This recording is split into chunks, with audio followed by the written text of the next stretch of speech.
1051.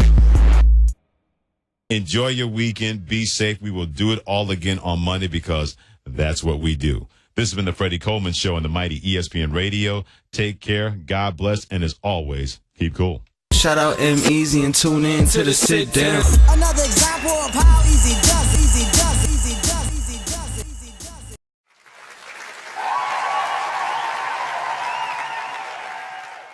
Ladies and gentlemen, children of all ages, I'm not a fan of too many people, and I'm in this radio business, and the gentleman sitting across from me is someone I used to listen to and still listen to religiously on ESPN Radio. Freddie Coleman and the Freddie Coleman Show is in the building. What's up? How's everything, man? Everything's better now after that introduction. I'll tell you that, partner. But you're a Jets fan, right? Yes, I am a Jets fan. Mm-hmm. Jets and Cowboys fan, as a matter of fact. Cowboys. Grew up as a Cowboys fan as a kid. That's sad. Well, my dad thought it was even sadder because he was a Giants fan, so he had to deal with me just giving him the business because the Giants weren't any good when I was growing up. Yes, absolutely. Now, where do I begin with you? Let me ask you, football, basketball, where you want to go? Baseball? You can go wherever you want. This is your show, man. I'm here for you. All right. I'm here for you. Who's winning the NBA Finals? Boy, that's a good loaded question out of the box. We haven't even got to the start of the season, huh? We got a couple, maybe 2 weeks? No, about a week and a half? I don't see anybody beating Cleveland in the East. Unless LeBron falls down, nobody's beating that team. And Golden State looks too strong right now because they got a galaxy of stars on one team with Kevin Durant, Steph Curry, and Klay Thompson. But you know that brother that he left in Oklahoma City, Russell Westbrook? He's going to average a triple-double this year, Freddie. Well, he wants to average a quadruple-double. Points, rebounds, assists, and knocks upside the head of Kevin Durant. That's what he wants to do. Is Kevin Durant poking at him with these comments he's saying or not? He's poking at everybody. And I'm not just saying that's throwing shade at Russell Westbrook. Kevin Durant basically put it out there saying, I can't win a championship with that guy. And I think Oklahoma City did the right thing by saying, hey, don't go anywhere else because just think how much sweeter it's going to be. When you take down those cats, you win, and you were able to do it without that guy. So he can throw shade all he wants.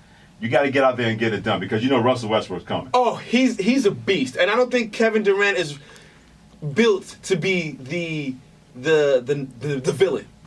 Because I think this year he's going to get a lot of that bad press, and he might have to play like the villain, like LeBron's first year in Miami. And you saw it happen with LeBron. Once he stopped doing that and he just focused on basketball, then Miami with the 4 NBA Finals in a row. Absolutely. Certain guys are built, and I've said this, and I love Carmelo Anthony. I'm a big fan. But Carmelo Anthony should never be a leader on the basketball team because that's not how he's wired. That's not how he's built. When Denver was doing their thing, the leaders on that team were Chauncey Billups and remember Kenyon Martin when he was there. I'm sure he looked at both of those guys and said, I can do the same thing in New York. It's one thing to want to do that, but are you going to have enough respect in that locker room that guys are going to follow you? That pocket is still empty with Carmelo Anthony, in my opinion. Even though I'm a fan, but let's call it as it is. I'm his doppelganger. People tell me I look like Melo, so I gotta rock with him. A little bit. Yeah, so, a little bit. Can you shoot like him, though? I used to. What happened? I got old. Wait a minute, hold on. Well, if you're old, then I'm ready to be put in the ground then. If you're old. I got older. Colleges wasn't calling for me like they were calling for Melo. Since we're on the Melo conversation, how do you think the Knicks are going to do this shit? They should make the playoffs. There should be a 45-win team. Because if everything breaks right, and I hate using that word. I was going to say breaks. No pun intended when it comes to Derrick Rose. See, he caught me already, which is fine. That's what you do, Em. You caught me, and that's fine. But if they play like they're supposed to, because you have to think they're going to be better, having Derrick Rose, having Joakim Noah, Courtney Lee, keep an eye on him because he's always been a glue guy, and I keep wondering why does this guy keep getting traded? Does he smell bad? Does he have a drinking problem? Whatever that is. But anytime he's been with a team, they've been a good team with him, and I guess that says a lot about him, that people want him as a part of their basketball Like you said, team. he's a glue player. I think Brandon Jennings should have a big year for the Knicks this year because, Rose may or may not fall out. I'll say may or may not. It's going to happen. Yeah. If he plays 70 games, throw a parade. Yeah. If you get 70 games in, throw a parade. Absolutely. Throw a parade. But I think Brandon Jennings is in a position where he can have a great year. Porzingis, his second year, with Noah playing center, they could go to a tall lineup with Porzingis at the 4, Melo at the 3, and then Jennings and Rose. The Knicks, listen, NBA 2K, I'm going to play with the Knicks a couple times just to see how that goes. Here's the one thing with that. At a certain point, you got to let this be Porzingis' team. And that's no disrespect to Carmelo Anthony. That guy's your future. That's the guy you're going to build around. How did the Knicks manage that, Em, from the standpoint of, okay, yeah, we know we brought you in here, Melo, and I give Melo a lot of credit. No matter what has gone on with the Knicks, you can never question that guy has never played hard when he's been on the basketball court. He's been thoroughly committed to making this work, but it hasn't worked. When do you all of a sudden say, hey, we got to start transitioning because we don't want to risk losing that guy that we feel has enough ability and that has shown the ability that he wants to carry a franchise. He wants to be the face of the New York Knicks. You don't want that guy having what my college football coach called having moose face, where 2 years now he's like, because he knows this is not going to be his basketball team, and you know what happens? With all that NBA money out there, he's going to go somewhere else. So why would you risk that if you're the Knicks, knowing that your future could be now instead of waiting until later? Do you trade Melo? Do you even think about that idea?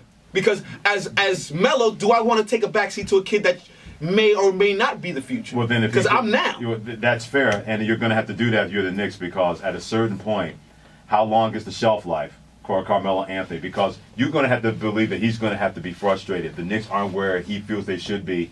And you know the guy signing his checks, James Dolan, he did not sign to give him all that max money for 42, 43 wins a year. He could have done that without Carmelo Anthony. So if it's not working with him, and you know that tension is going to be there in that locker room, there's somebody that's going to take that salary off your hands and try to make that work. As a guy that can come off the bench, can make shots, can be a scorer, and not be the leader of your team. This is not ESPN radio. Sunday Sitdown. Freddie Coleman's in the building. We talked a lot of basketball. Mm-hmm.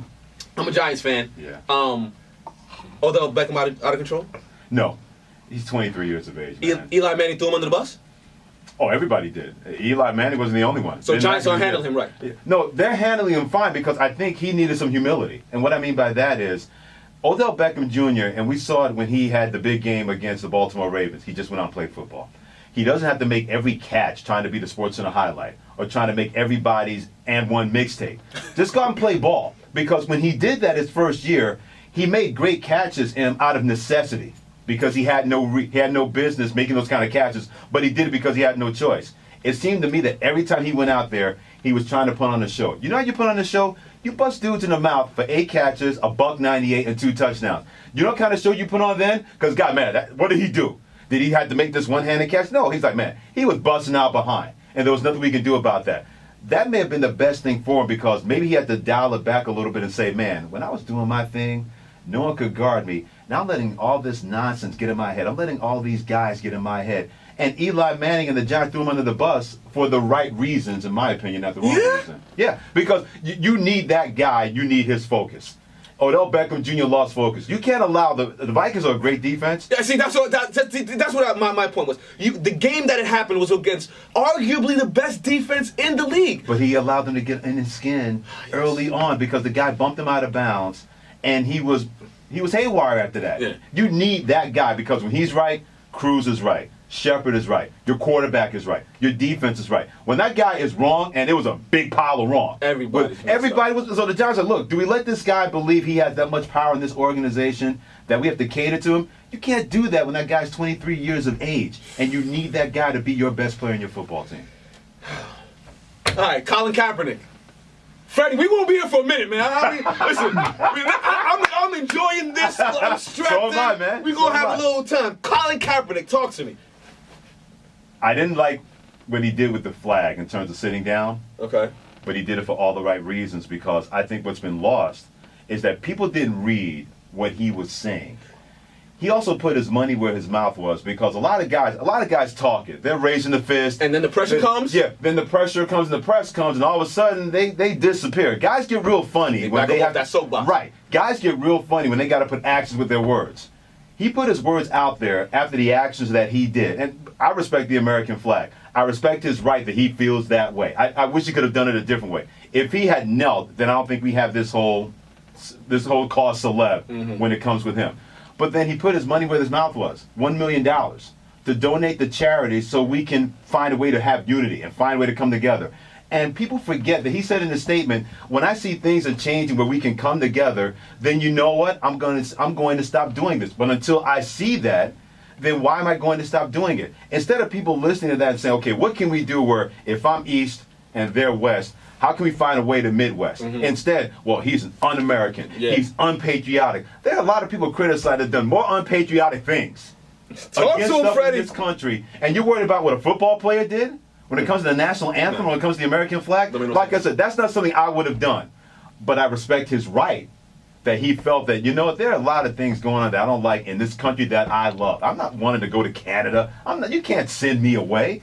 But if we can come together, and if he's a catalyst for that, how can we say that turned out to be a wrong thing, even though I thought his heart was in the right place, but maybe he could have done it in a different way? So now, if you were the general manager of the 49ers, do you release Colin Kaepernick? Do you trade him? Or do you don't think that's an issue or a problem in a locker room for a back? Well, he started this week, so he's no longer a backup. Did it divide the locker room, man? It might have. We don't know that, do we? Because if it divided the locker room, the minute he got the starting quarterback position, guys are breathing a sigh of relief. Now, granted, when your quarterback before him is 9-31 as a starting quarterback, yes, okay. Anybody with no arms would have been better as a quarterback than Blaine Gabbert. So I clearly understand where that was coming from. But he had support in that locker room. Even if guys disagreed with him, there was a conversation. Yes. They all talked about that. Hey, I didn't like what he did, but we all had to have that conversation. They came out of that locker room maybe not solidly behind him, but maybe a little bit more unified. The 49ers' problem is they don't have any playmakers. And, you know, this is on Trent Baalke, their GM. Yeah. Because he made sure Harbaugh got out of town. Thank you very much. He went to the owners and said, you know, nah, it's all about me. This guy's not good for you. What's Harbaugh doing now? Winning in Michigan. Thank you. Listen, Rutgers, I'm a Jersey guy. They shitted all over Rutgers. Jabril Peppers went to school in Jersey. Fam, you wasn't supposed to do that to us like that, God. Now, come on. Well, fine, but at the same time, can you imagine if you brought recruits to that game if you're Rutgers? At that point, they're going to Michigan. I'm never going to Rutgers again. They may go to William Patterson before they go to Rutgers and play football seriously. Yes. There's no way I'm breaking. But look what he did, because they haven't been anything since he left there. So Trent Baalke, dude, this is on you. Does he last another year, Baalke? That's a good question. My answer right now. Freddie Coleman just told me that was a good question. Because do they give him another year because they brought in Chip Kelly? That's a Baalke hire. I think Chip Kelly can work because if you get him personnel, we saw what he did his first year in Philadelphia before he decided he needed to run things. Yeah. Right, and you know what? You can't win in the NFL without playmakers. So if you look at Trent Baalke and say you got to get that coach and that quarterback better playmakers, because we've seen what both of those guys can do with playmakers, with guys that can play. I mean, lest we forget, it wasn't that long ago that Colin Kaepernick got this team to the Super Bowl. Yes. And it was 6 points away from having that comeback. If it wasn't for the blackout. Thank you very much. Yes. So, that slowed down their momentum. So if you still believe that guy can be your guy, your Trent Baalke, then go out there and find him better groceries. Don't give him sour milk. Don't give him rotten fruit. Give him peaches that are ripe and give him milk that's going to be on point. So if he's not able to do that, then if you're the York family, you move him out the way. There's no reason for him to be there. There it goes. Freddie Coleman is in the building. It's the Sunday Sit-Down. This is not ESPN Radio. I know we're talking sports, but listen, let me live. Let me live today. Hey, it's your show. You can live hard, right? I'm living today. Are you a hip-hop fan? Do you listen to hip-hop? Man. Who's your favorite artist? What's in your iPod? What's in my iPod right now? Oh, my goodness. I got so much in there. But I mean, I'll tell you one cat I don't think gets enough credit, Michael Kiwanuka, Black Man in a White World. Okay. Really fantastic record. I like him a lot. Oh, my goodness. See, I got so many people running through my mind that it's hard to just pick out one person. It really is right now. But that's in my iPod religiously right now. Michael Kiwanuka, Black Man in a White World. Great, great stuff. So, Freddie Coleman in the building. I'm assuming you played high school and high school football or basketball or something, no? My high school team, Long Island City High School in Astoria, Queens, New York, didn't have a football team. They have one now, but they didn't have one then. So you didn't play sports growing up? I played basketball in high school, but I wasn't any good. I mean, seriously.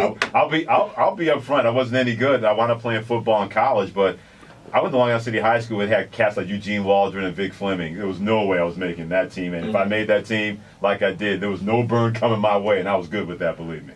So how'd you get into sports talk radio? Man, I'll tell you this, and people, old school people will know this name, Art Rush Jr., who is a pioneer in our business. If you don't know his name, Google him. He did the first sports talk show in New York City when he did it on WABC back in the late 70s. And that's where the bug hit me. But if you had told me there was going to be a sports talk radio station where they're talking sports 24 hours a day, I would have said apparently the world has ended because there's no way that's going on. And I remember in FAN the first day, and I interned at WFAN. The first day they were on the air, I said, can you believe they're going to be talking about New York sports 24 hours a day? Where do I sign up? But at that time, I'm working in music radio. I'm not even thinking that I'm going to be anywhere near FAN. Gotcha. ESPN Radio was not even in existence. Not at all. I wanted to be the next Frankie Crocker. I wanted to be on that par with Angie Martinez. I wanted to be on shout par to with, Angie. Oh, come on, Angie Mark, come on now. Come on, man. I wanted to be like them, those pioneers that I stood on their shoulders. I wanted to be the next Marv Albert, doing basketball on radio like he did on TV. So to go from that point to where I'm at now, I tell people all the time, it's always a blessing to do what you love and love what you do, but when you never thought this was going to be a part of your present or your future, believe me, I'm grateful every day I work at ESPN Radio. See, it's the total opposite for me. Yeah. Growing up, I fell asleep to WFAN, Mike and the Mad Dog every day. I looked up to Mike Fratello, Marv Albert. I said, one day I'm going to sit there and do sports analysis and all that. Yeah. Then I just happened to fall into this, and it was... See, with me, I fell asleep every night to Chuck Leonard, who worked with 90.7 Kiss first came on the air when they were 99X. That was the guy that got me through high school. So, yeah, it was reversed for me. I'm kind of glad that it was reversed for me, because if I had FAN at the age that you were growing up, there's no I'd have flunked out. I'd be sweeping streets somewhere, wiping down windows, because I'd have flunked out of school listening to them all the time. All day long. It's a Sunday sit down. Freddie Coleman is in the building. Now, Freddie, I'm going to say this to you, and you may not take me seriously, but believe me when I tell you, I'm 120% serious. When you leave to FS1, take me with you. I'm not going there. Okay, no doubt. That's what Do you're you know supposed to something say. that I don't know? That's what you're supposed to say, because I see a lot of people heading over to that side. What's going on at ESPN? Well, you're always going to have erosion, because when you've done something that long, that great, that ESPN and ESPN Radio has done, of course, people are going to want to siphon up. Yes. I compare it to the Dallas Cowboys in the '90s. It wasn't that the Cowboys got old. Right. It's Alvin Harper goes to the Redskins. James Jones, he goes to the Rams. This guy goes here. This guy goes there. Their thought process was, if you can't beat them, take away from them and weaken them. Now, believe me, ESPN and ESPN Radio, we're still the top dog. Absolutely. But you know what? What's the old line by LL Cool J? If you're a real man, you can't be afraid of competition. Amen. We're not afraid of competition. Kevin Durant? Yeah, you know. Hey, Durant's not afraid. He's not that afraid now. You know, we're not afraid of FS1. We're not afraid of CBS. We're not afraid of NBC, because we know what we've been able to do. We're not just going to rest on our laurels. We don't get to a top of a mountain and go like this and stand around and look at the view. No, we're looking for other mountains to climb. And if you feel that's what you have to do, and believe me, I'm not mad at Skip Bayless. I'm not mad at my man Chris Broussard, who just left. I'm not mad at any of those guys. Shout out to Chris. Chris was up here last week. Exactly. Didn't even tell me. Chris, I'm mad at you, God. You supposed to take me with you. He probably didn't even know until. Right. But when that comes along, you got to do what's best for you. Period. Absolutely. And Skip Bayless, if someone waved $24 million in front of me for 5 years, I love ESPN Radio, but I love Freddie Coleman a lot more There you go. than ESPN Radio. And ESPN is not begrudging anybody. Of course, we wanted to keep them. But if they didn't want to stay because a better offer came along, they're like, hey, good luck, Godspeed, and God bless you, my man, but we still want to do what we do. And we know we do it better than anybody else out there. I'm still hardcore ESPN, I'm not going to lie. Freddie Coleman in the building. That. The more hardcore you are, the more I stay employed. Oh, Freddie, listen, I don't want to see you go nowhere, y'all. Listen, I enjoy you. I forget, it was one day I was talking to my manager. I was like, Freddie Coleman has he's doing a fundraiser, I think, at William Patterson or something. Like, it was a while ago. I was like, we need to find our way to get to Eddie Coleman somehow. Do you remember? Do you know? Goodness, that was back, I think it was with Rider College. I think that's what it was. There it goes. That's what it was. Yep, we did a fundraiser there. Yeah, God, that was 6 years ago, man. I've been listening to you for a while, Freddie. Come on, man. Good Lord, man. Okay. My mother doesn't even listen to me that much, and I'm her son. She goes, keep doing your thing, baby. There you It'll go. be all right, baby. Other people like you, baby. That's fine, baby. Daddy Coleman's like, I got things to do. I heard you talk all this time. You'll be all right. You'll be fine. I know what you sound like by this point. Okay, now let's talk about something a little serious. Birth of a Nation just hit theaters. We talked about Colin Kaepernick and his stance on the race relations in the country. Mm-hmm. Where do you stand on things of that nature? Have you seen Birth of a Nation? I haven't seen it yet, and I will say this: that may not saying the movie's hardcore because it's history. When you talk about Nat Turner, people need to understand that's a real thing. It was a real thing that happened, and his reasons behind it. Not that anybody was advocating violence, but let's be honest: during that time, violent things were happening to our people as being an enslaved property of the United States of America. So He said, you're going to do that to me and do that to my people. I'm going to fight back and try to fight our way out of that. That being said, I just wonder, I'm not saying it was too real for people, but if they were expecting 12 years a slave. Oh, no. If you were expecting that, then you didn't read up on your history. And my big deal, in this day and age, when you have so much information that can be at your fingertips, why aren't you looking up stuff a lot? But that's not to say you have to look up everything historic. But at the same time, if something is out there and it catches your attention, you want to find out as much truth as possible. Why would you not find out, okay, what was this really like with Nat Turner? What was this really like with Frederick Douglass, Harriet Tubman, people like that? That's not black history. That's American history. Yo, Freddie, I swear to you, I said it to my cousin the other day. There shouldn't be a Black History Month because Black history is American history. You can't speak about black people and not speak about the quote-unquote white Caucasians that oppress them. You can't talk about it at all. So American history is black history. Mm-hmm, yeah. There's no way for it to be separated. Yeah, and believe me, I understand where Black History Month comes around because our people are not getting the credit that they deserve. People didn't know about Charles Drew, Benjamin Banneker, George Washington Carver, Madam C.J. Walker. So that History Month is essential to put it out there. But you're exactly right, because it seems to me that a lot of people see that as, okay, 28 days, that's it. We don't talk about black history the other 11 months. And I think that's the problem, because history still goes on. You can't know where you're going if you don't know where you've been and understand exactly how that factors into everyday life.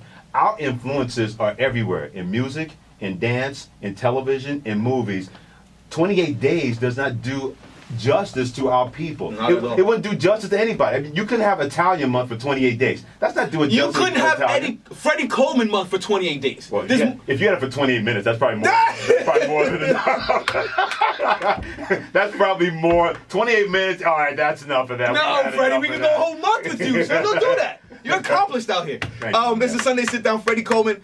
I have so much I want to ask you about the interviews you've had with different athletes. Yeah. Who's the biggest asshole athlete that you've ever met? Oh boy, the worst interview I ever had was with this guy that played for the Oakland Raiders, played defensive tackle. I forgot his last name now. It wasn't Howie Long, right? It wasn't Howie Long. No, Howie Long's a good dude. I've interviewed him. Howie Long's a really good dude. But he seemed like that was the last thing he wanted to do, that he didn't want to be there. And we have a saying, don't keep mistakes in your building. When it comes to interviews, if it's not working, I don't care if it's only a minute. Move it out the way. Absolutely. Move on. And I'll never forget, and I was hosting with a friend of mine who works in Memphis now. He said, it seemed like we were bothering him, weren't we? And I said on national radio, I said, I'm glad we didn't have 3 minutes of that nonsense, because I'm not going to make somebody do something they don't want to do. Usually I'm very blessed in that anybody that we interview, if you ask the right question, they'll answer. They're right. Because people warn me about Nick Saban of Alabama, that he can be a hard you-know-what and everything.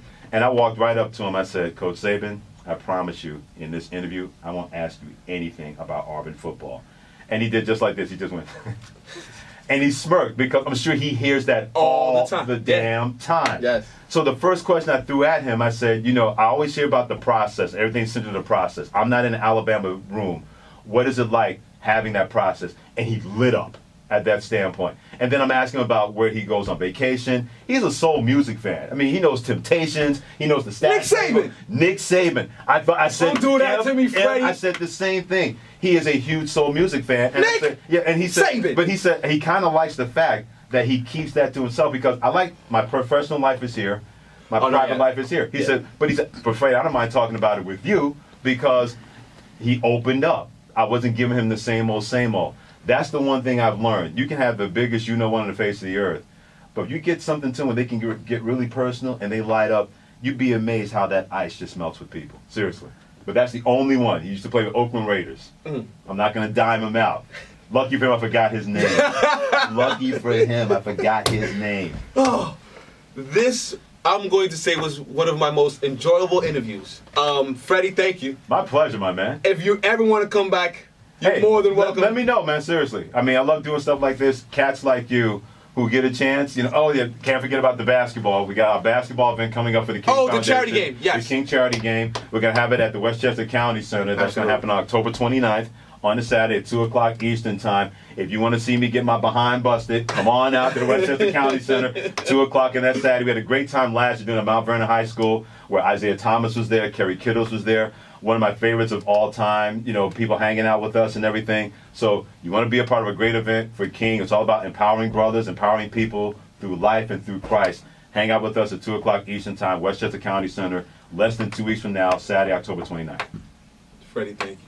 My pleasure, man. Like, I don't think I've ever been this gung-ho for an interview. Well, I tell you what, your interview with Jadena was really good because I'm a huge fan of Jadena. Oh, thank you. I mean, I love the way that he's doing his thing. Everybody knows him from Classic Man and that Janelle Monáe discovered him along with Big Boy of Outkast. But he's been able to create his niche and still do hip-hop at the same time. You got a lot of stuff out of him that even I didn't know about. So kudos to you, my man. You did a great job with Jadena about that. I'm gonna sleep good tonight, man. Yeah, I'm just reporting. Thank you, Eddie, Freddie. Thank you. You don't know how much this means to me. Like I said, I listen to you on a nightly basis when I was driving home from here. I still catch up with you, and I like when you were on the list for the interview. I was like, oh, this is gonna be fun. Yeah, I enjoyed it all the way. I enjoyed it too, my friend. And I stay on your shoulders because without you, there's no me. Without you people listening, then there's no Freddie Coleman in ESPN Radio, my man. It's the Sunday Sit Down, Freddie Coleman. Thank you for coming, man. My pleasure, partner. Appreciate God bless. Shout out EmEz and tune in to the Sit Down. Another example of how easy does. Power 105.1.